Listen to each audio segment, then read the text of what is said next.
to drink plenty of water, especially children. It helps to keep their bodies working and is most important when they are active and when it's hot. Why? Well, water is best. It's cheap and easy to do, easy to get. Do you have a jug of water in the fridge?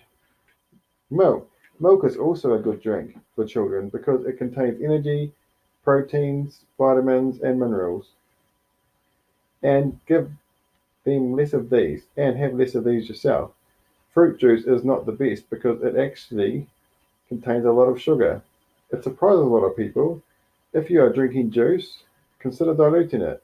Maybe go 50-50 with water. We all need to drink plenty of water, especially children.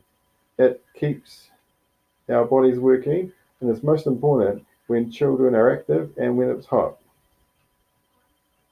It's better it is drunk with a meal,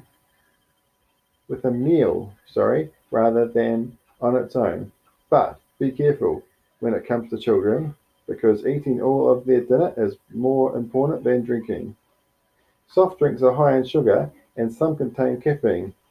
They should only be an occasional drink and no more than once a week. I don't think it hurts kids to have a treat at the likes of a birthday party or family get together. But don't give these. Don't encourage children to drink tea or coffee. Actually, maybe don't let them have it at all. Why?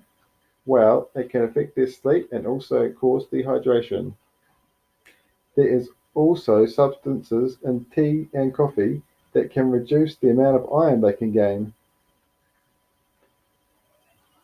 Don't give energy drinks, shots, or drinks containing guarana.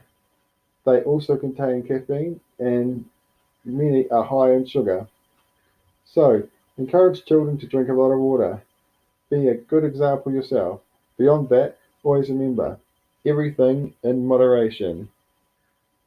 Remember, health is the best type of wealth.